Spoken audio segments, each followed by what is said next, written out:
80 वर्षीय सुख जी बड़ी ही बेचैनी से कमरे में चक्कर लगा रहे हैं और बार बार अपने जीवन संगनी को निहार रहे हैं।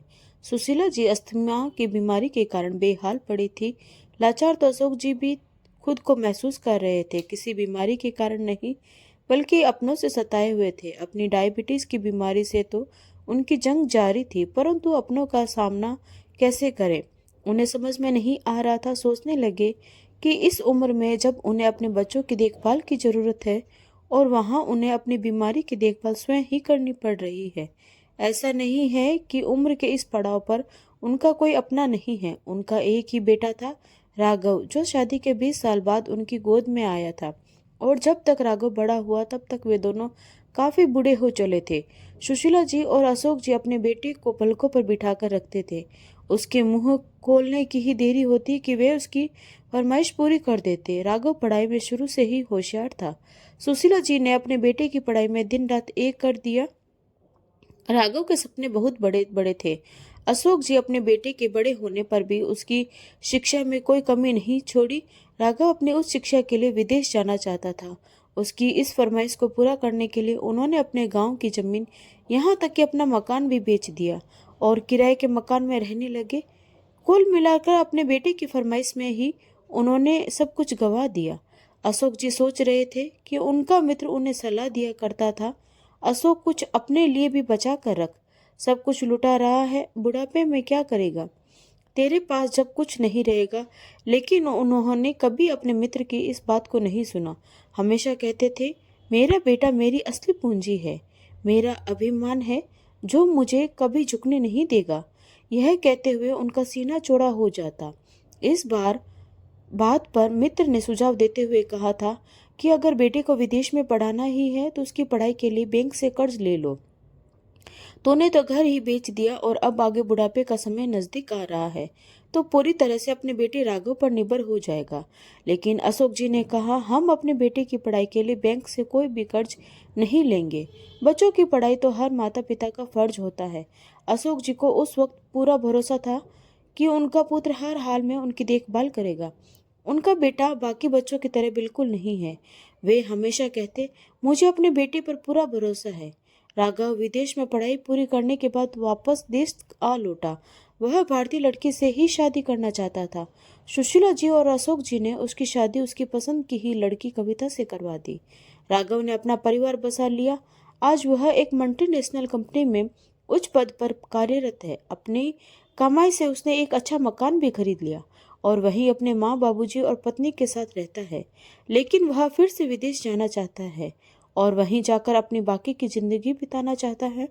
इधर अतीत में खोए अशोक जी अचानक अपने बेटे की बातचीत की आवाज से वर्तमान में आ जाते हैं। कविता, सारा सामान पैक हो गया ना?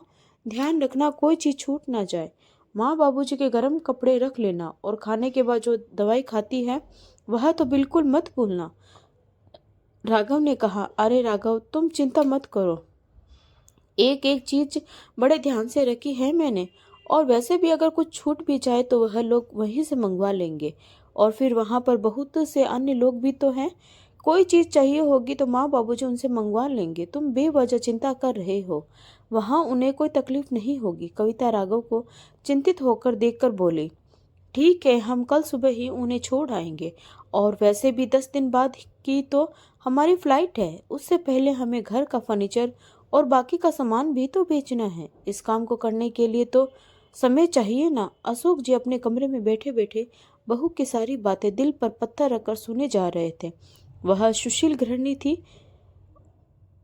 और घर को बहुत अच्छे से संभाल रखा था, लेकिन उसकी नजरों में हर पल उसके बूढ़े सास ससुर खटकते थे। उनके कारण वह हमेशा परेशान रहती थी। वह कहती, अभी कुछ ही समय हुआ है हमारी शादी को, अभी से मुझ पर पूरे घर का बोझ लाद दिया है तुम लोगों ने। दिन रात सास ससुर की सेवा करनी पड़ती है। तुमसे शादी कर मेरी जिंदगी खराब हो गई है। राघव उसे समझाने की कोशिश करता तो वह उस पर गुस्सा निकाल देती। आपको क्या पता, आप तो दिन भर घर पर नहीं रहते हो। थोड़ी थोड़ी देर बाद आपके बाबूजी और आपकी अम्मा को खास तौर पर बना हुआ हल्का फुल्का भोजन देना पड़ता है। कभी इंसुलिन के इंजेक्शन लगाओ तो कभी दवाइयों का ध्यान रखो। मैं तो तंग आ गई हूँ इस जिंदगी से। मेरी अपनी भी कोई जिंदगी है या नहीं? मुझे तो ऐसा लगता है मैं तुम्हारी पत्नी बनकर नहीं, तुम्हारे माँ बाबूजी के आया बनकर आई हूँ। इस रोज रोज की बहस से राघव भी परेशान हो चुका था। एक दिन कविता के मायके में शादी थी और उसे अपने पति राघव के साथ जाना था। कविता ने बड़े उत्साह से अपनी ड्रेस खरीदी और शादी में जाने के लिए तैयार की। लेकिन शादी वाले दिन जैसे ही तैयार होने के लिए ब्यूटी पार्लर जाने लगी तो राघव ने उसे यह कहकर रोक दिया कि पहले बाबूजी और अम्मा के लिए खाना बना दो और उनकी दवाइयाँ निकाल कर रख दो, फिर चली जाना। वह बोली, लेकिन इतना सारा काम करने के बाद यदि मैं ब्यूटी पार्लर जाऊंगी तो तैयार होकर शादी में किस समय पहुंचूंगी? तब तक तो बहुत देर हो जाएगी। इन सब कामों में 1 घंटा निकल जाएगा। तुम उनके लिए बाहर से खाना ऑर्डर कर दो, तब तक मैं तैयार हो जाती हूँ, कविता ने कहा। तो राघव बोला, कविता, मेरे माँ बाबूजी इस उम्र में बाहर का खाना नहीं खा सकते। तुम्हें पता है उनकी तबीयत खराब हो जाएगी। हम लोग शादी में थोड़ी देर से जाएंगे तो कोई फर्क नहीं पड़ता। राघव की बात सुनकर कविता तुनक पड़ी। मेरे मायके में शादी है इसलिए तुम्हें कोई उत्साह नहीं है? मेरी तो जिंदगी ही खराब हो गई है तुमसे शादी करके। अब किसी शादी में नहीं जाना है मुझे। मुझे तो लगता है कि मैं तुम्हारी पत्नी बनकर नहीं, तुम्हारी अम्मा बाबूजी की नर्स बनकर आई हूँ। क्या केवल अपने माता पिता की सेवा कराने के लिए ही मुझसे शादी की है तुमने? अपनी बहू की यह बात सुनकर अशोक जी और सुशीला जी को बहुत दुख होता है। वे सोचते हैं कि बुढ़ापे में एक इंसान किस कदर लाचार हो जाता है कि अपने बच्चों से ही कुछ नहीं कह पाता। उस दिन कविता सचमुच शादी में नहीं गई, रूठ कर बैठ गई। पूरे घर में सन्नाटा पसरा था। कविता ने खाना भी नहीं बनाया। राघव उसे मनाने लगा, लेकिन वह मानने को तैयार नहीं थी। कविता ने कहा, तुम अपने माँ बाबूजी को किसी भी वृद्ध आश्रम में क्यों नहीं छोड़ सकते हो? तो राघव भड़क गया। यह तुम क्या कह रही हो कविता? मैं तो उनका एकमात्र सहारा हूँ। ये लोग बूढ़े हैं, बीमार हैं, लाचार हैं और मुझे उन्हें छोड़ने के लिए कह रही हो? भला कोई बेटा कभी ऐसा भी कर सकता है? यह समाज, पड़ोसी और रिश्तेदार क्या कहेंगे? कविता ने कहा, सब लोगों की, रिश्तेदारों की, समाज के लोगों की और पड़ोसियों की सोच की बहुत चिंता है तुम्हें, लेकिन जिससे शादी करके लाए हो कभी उसके बारे में सोचा है? शादी के बाद हम कहीं घूमने तक नहीं गए, किसी रिश्तेदार के यहाँ नहीं गए। मुझे बताओ, कभी मुझे फिल्म दिखाने के ले गए हो तुम? यहाँ जब से आई हूँ बस तुम्हारे माता पिता की सेवा करती जा रही हूँ। बस अब और बर्दाश्त नहीं होता मुझे। उन दोनों से मुक्ति चाहिए। नहीं तो संभालो अपना घर, मैं जा रही हूँ अपने मायके, और याद रखना फिर कभी नहीं आऊंगी। कविता की बातें सुनकर राघव चुप हो गया। वह कुछ कह नहीं पाया। फिर कविता बोली, एक काम क्यों नहीं करते? तुम विदेश में नौकरी ढूंढ लो और तुम्हारी नौकरी मिलते ही हम दोनों वहां चले जाएंगे। तब तक हम इन दोनों के लिए भी रहने का इंतजाम कर लेते हैं। कविता अपने विचार बताते हुए मुस्कुराने लगी। अगले दिन हमेशा की तरह राघव अपने ऑफिस चला गया। जब उसने पर आया मैसेज चेक किया तो उसकी आंखों में चमक आ गई और वह खुशी से झूम उठा। कविता, मेरी विदेश में बहुत अच्छी नौकरी लगी है। कंपनी वाले मुझे बहुत अच्छा पैकेज दे रहे हैं। अब तुम्हारे सारे सपने पूरे हो जाएंगे। फोन पर बात करते हुए राघव ने कविता को खुशखबरी दी तो कविता का चेहरा खिल उठा। कविता यह सोचकर खुश थी कि अब उसे अपने सास ससुर की सेवा करने से मुक्ति मिल जाएगी। अब वह अपना जीवन स्वतंत्रता के साथ जिएगी और जो चाहेगी वह करेगी। शाम के समय राघव अपनी नौकरी लगने की खुशी में मिठाई का डब्बा लेकर आया। जैसे ही वह अपने माँ बाबूजी के कमरे में गया तो देखा कि बाबूजी कमरे में नहीं थे, शायद बाथरूम में गए थे। अम्मा जोर जोर से खांस रही थी। धीरे से उठकर उन्होंने अपने पास रखी बोतल से गिलास में पानी डाला। पीते हुए थोड़ा पानी उनके गले में रुक गया और बाकी का पानी उनके कपड़ों पर गिर गया।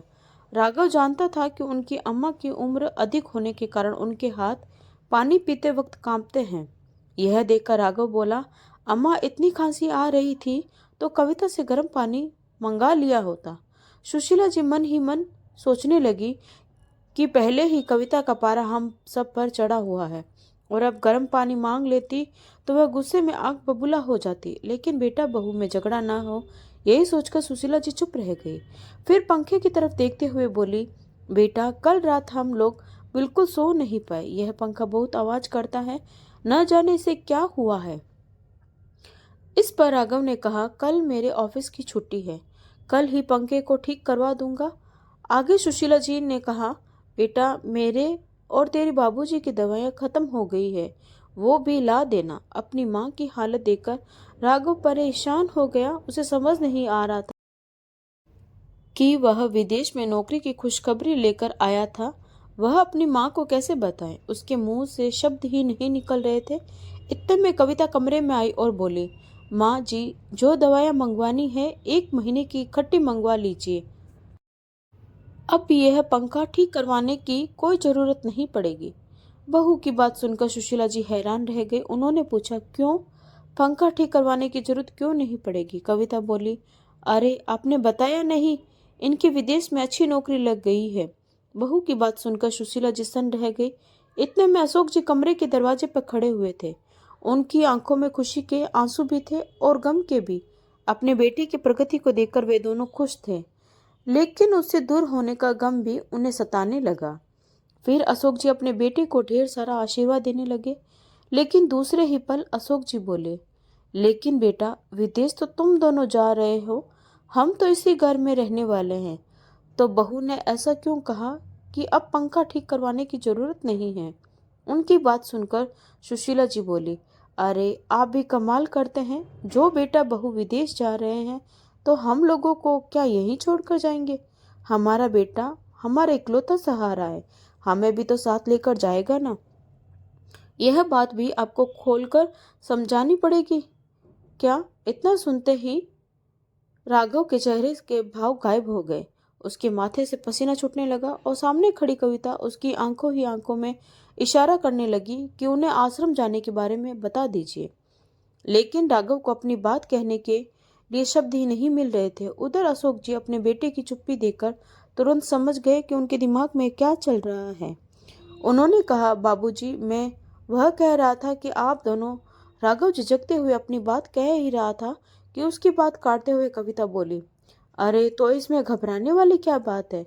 साफ साफ कह दीजिए ना कि इन दोनों को अब वृद्धाश्रम में रहना होगा। यह बात सुनकर सुशीला जी और अशोक जी को एक झटका सा लगा।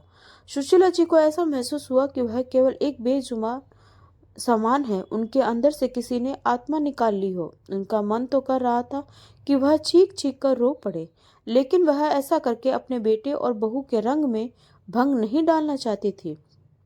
अपनी पत्नी की व्यथा को समझते हुए अशोक जी ने उनके कंधे पर हाथ रखकर उन्हें धीरज बंधाया। फिर अपने आंसू पोंछते हुए रुदे स्वर में अपने बेटे से बोले, अगर विदेश तुम दोनों ही जा रहे हो तो हमें वृद्धाश्रम भेजने की क्या जरूरत है? हम इसी घर में जैसे तैसे रह लेंगे। मैं अभी इतना सक्षम हूँ कि तुम्हारी माँ का ध्यान रख सकता हूँ।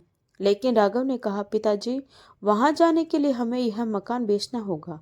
विदेश में छोटे से मकान का किराया भी बहुत ज्यादा होता है, इसलिए इस मकान को बेचकर जो पैसा मिलेगा उससे हम विदेश में जाकर अपना मकान खरीद लेंगे। लेकिन आप लोग चिंता मत करिए, आप लोगों की जिम्मेदारी हमारी है, हम आप लोगों का ध्यान रखेंगे। अशोक जी और सुशीला जी का दिल उस दिन पूरी तरह टूट गया जब उनके बेटे राघव और बहू कविता ने उन्हें वृद्धाश्रम भेजने का फैसला सुनाया। राघव ने कहा, हमने आपके रहने के लिए बहुत अच्छे इंतजाम कर दिए हैं, वहां आपको किसी चीज की कोई कमी नहीं होगी। इतना कहकर राघव और कविता उनके कमरे से चले गए। अपने बेटे बहू की बातें सुनकर सुशीला जी और अशोक जी अंदर तक झकझोर गए। अशोक जी बोले, अपने माता पिता को वृद्धाश्रम में छोड़कर कितनी अच्छी तरह से जिम्मेदारी निभा रहा है हमारा बेटा। हमारे जीते जी उसने हमारा ठिकाना छीन लिया। विश्वास नहीं हो रहा कि जिस बेटे के लिए हमने अपनी सारी जमा पूंजी खर्च कर दी, आज वही बेटा हमें बेघर कर रहा है। इस पर सुशीला जी रोते हुए बोली, ऐसे बेटे से तो हमारी गोद सुनी ही रहती तो अच्छा था। कम से कम यह तो कह दिया होता कि माँ, बाबूजी, आप भी चलो हमारे साथ, बुढ़ापे में आप हमारे साथ ही रहेंगे। लेकिन उसे तो अपना भविष्य बनाना है, फिर चाहे इसके लिए अपने माँ बाप की कुर्बानी ही क्यों ना देनी पड़े। अपने बेटे बहू की बातें सुनकर अशोक जी और सुशीला जी को एहसास हो चुका था कि इस उम्र में उनकी बूढ़ी आंखों को बहुत कुछ देखना अभी बाकी है। राघव और कविता को विदेश जाने में केवल 10 दिन बाकी थे और कविता ने जाने की तैयारी शुरू कर दी थी। घर का सामान निकालते हुए कविता बोली, माँ जी, आपने घर में कितना कबाड़ इकट्ठा कर रखा है। इतना सारा सामान बेचने में तो समय लग जाएगा। यह सुनकर सुशीला जी बोली, बहू, कबाड़ नहीं है, यह मेरी इतने सालों की गृहस्थी का सामान है। एक एक चीज को मैंने बड़े चाव से खरीदा था और संजो कर रखा था, जिसके साथ मेरी यादें जुड़ी हुई है। लेकिन आज ये सामान तुम्हारे लिए कबाड़ हो गया है। कविता ने कहा, माँ जी, आप कुछ भी कहिए, लेकिन यह सामान तो मुझे बेचना ही होगा। ऐसा कहकर वह पुरानी रखी सभी चीजों को एक कोने में पटकने लगी। उधर राघव भी मकान बेचने में लग गया। कुछ ही दिनों में उसे एक अच्छा खरीदार मिल गया, तो उसने अपनी माँ बाबूजी को वृद्धाश्रम भेजने की तैयारी पूरी कर ली। कविता ने उनका सारा सामान पैक कर दिया। जाते समय सुशीला जी के दिल में दर्द और पीड़ा थी। वह घर को निहारती जा रही थी। उधर अशोक जी सोच रहे थे, ऐसी उम्मीद तो हमने अपने बेटे से कभी नहीं की थी, जिसने अपने माँ बाप के बारे में एक पल के लिए भी नहीं सोचा और बेसहारा कर दिया। क्या बुढ़ापे आने पर इंसान बेकार हो जाता है? जब वह काम करने के काबिल नहीं रह जाता तो उसे कहीं भी जैसे भी पटक दिया जाएगा। अशोक जी और सुशीला जी को वृद्धाश्रम छोड़ते समय राघव की आवाज गूंजी, माँ जी, बाबूजी, हम वृद्धाश्रम आ चुके हैं। अपनी बेबसी को दिल में किसी कोने में छिपाकर दोनों बिना अपने बेटे और बहू की ओर देखे वृद्धाश्रम में चले गए। गाड़ी में बैठकर जाते समय सुशीला जी और अशोक जी के झुर्रियों भरे चेहरे को देख रही थी। उनके मन में दर्द और उथल पुथल चल रही थी, जिसे सिर्फ वही महसूस कर सकती थी। घर लौटकर राघव मकान बेचने के लिए अलमारी से कागज निकालने लगा। तभी सुशीला जी और अशोक जी के कमरे से कविता की आवाज आई, अरे सुनिए, बाबूजी का यह संदूक तो यहीं रह गया। हद है, वर्षों पुराने सामान पर भी ताला जड़कर रखती है आपकी माँ। ताला तोड़कर देखो, इसमें क्या है। राघव ने संदूक का ताला तोड़ा। जैसे ही ताला टूटा, उसकी हैरानी का ठिकाना न रहा। संदूक के अंदर बचपन के छोटे छोटे खिलौने रखे थे। उन्हें देखकर राघव के आंखों के सामने उसकी बचपन की सारी यादें घूमने लगी। इन खिलौनों को खरीदने के लिए न जाने कितनी बार उसके पिता अशोक जी ने ओवरटाइम किया था। खिलौनों को देखते ही राघव की आंखों में आंसू आ गए। कांपते हाथों से उसने संदूक से बाकी चीजें निकाली। अंदर उसे अपने बचपन की बनाई हुई तस्वीर मिली और फिर एक दस्तावेज और एक पत्र मिला। उस पत्र को पढ़कर राघव के पैरों तले जमीन खिसक गई। पत्र में लिखा था कि राघव को उसके असली माता पिता ने, जो कैंसर से पीड़ित थे, अशोक जी को गोद दिया था। अशोक जी का एक बड़ा भाई था जो कैंसर से लड़ते हुए दुनिया छोड़ गया था। क्योंकि अशोक जी के अपने कोई संतान नहीं थी, इसलिए उन्होंने राघव को गोद लिया और उसे अपनी संतान की तरह पाला। पत्र में राघव के असली माता पिता का नाम और उनके आखिरी शब्द भी लिखे थे। इसे पढ़ते ही राघव सन्न रह गया। उसे समझ नहीं आ रहा था कि उसने अपने पालनहार माता पिता के साथ क्या किया।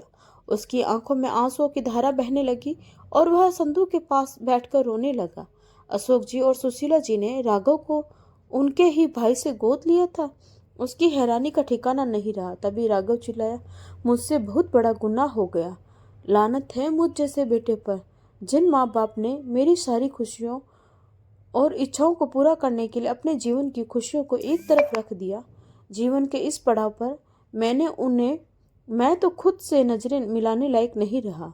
ऐसा कहते हुए राघव ने अपनी फ्लाइट की टिकट निकाली और उसे टुकड़े टुकड़े करके फेंक दिया। फिर उसने प्रॉपर्टी डीलर को फोन लगाकर मकान बेचने की डील को कैंसिल करते हुए कहा, सर, मैं जितना हर्जाना होगा भरने को तैयार हूँ, लेकिन अब हमारा मकान नहीं बिकेगा। कविता खड़ी बड़ी हैरानी से राघव की बातें सुन रही थी।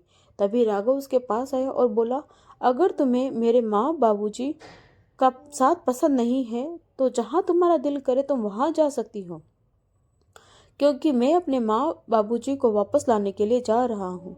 ऐसा कहते हुए राघव अपनी गाड़ी स्टार्ट करके वृद्धाश्रम की तरफ निकल गया। कविता आंखों में आंसू लिए उसे देखती रह गई। दोस्तों, इसीलिए कहते हैं माता पिता के चरणों में जन्नत है। अगर माँ बाप के बुढ़ापे में बेटा उनका सहारा बन जाए तो शायद यह वृद्ध आश्रम कभी नहीं बनेंगे। आपको ये कहानी कैसी लगी कमेंट बॉक्स में ज़रूर लिखिए। दोस्तों, आपको यह कहानी अच्छी लगी हो तो प्लीज़ लाइक, शेयर और सब्सक्राइब ज़रूर करें। तो मिलते हैं एक नई कहानी के साथ। धन्यवाद।